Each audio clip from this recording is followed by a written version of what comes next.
वंदना करते हैं हम, वंदना करते हैं हम, हृदय को तेरे सामने लाकर रखते हैं हम। नीति वचन 25।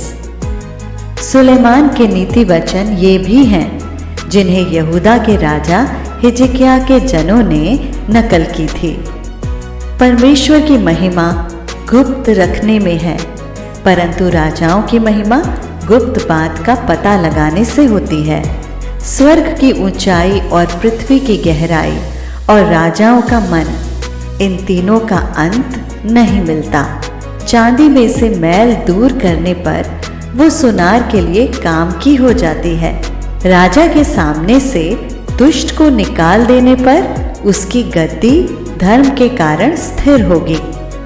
राजा के सामने अपनी बड़ाई न करना और बड़े लोगों के स्थान में खड़ा न होना, क्योंकि जिस प्रधान का तूने दर्शन किया हो उसके सामने तेरा अपमान न हो, वरन तुझसे ये कहा जाए, आगे बढ़कर विराज। झगड़ा करने में जल्दी न करना, नहीं तो अंत में जब तेरा पड़ोसी तेरा मुंह काला करे तब तू क्या कर सकेगा।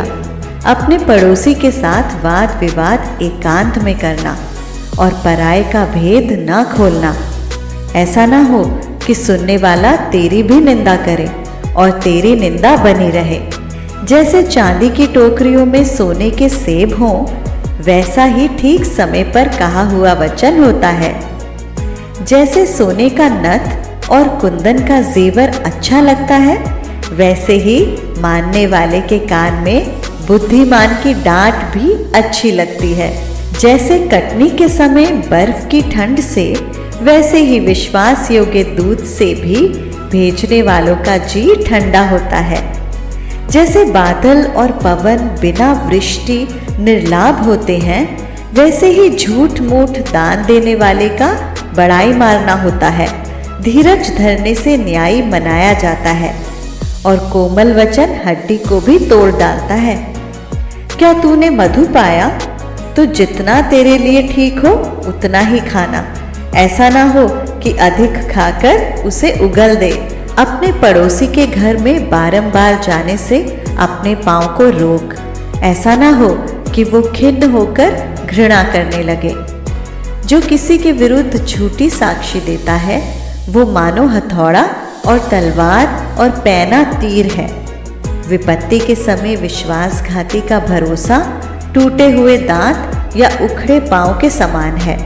जैसा जाड़े के दिनों में किसी का वस्त्र उतारना या सज्जी पर सिरका डालना होता है, वैसा ही उदास मन वाले के सामने गीत गाना होता है।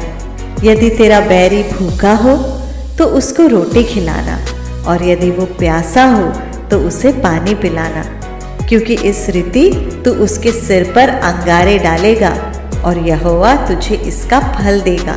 जैसे उत्तरी वायु वर्षा को लाती है, वैसे ही चुगली करने से मुख पर क्रोध छा जाता है। लंबे चौड़े घर में झगड़ालू पत्नी के संग रहने से छत के कोने पर रहना उत्तम है। जैसा थके मांदे के प्राणों के लिए ठंडा पानी होता है, वैसा ही दूर देश से आया हुआ शुभ समाचार भी होता है। जो धर्मी दुष्ट के कहने में आता है वो गंदले सोते और बिगड़े हुए कुंड के समान है।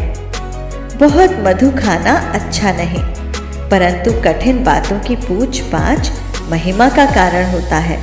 जिसकी आत्मा वश में नहीं, वो ऐसे नगर के समान है जिसकी शहरपनाह घेराव करके तोड़ दी गई हो।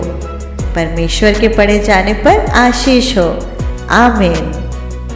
वंदना करते हैं हम,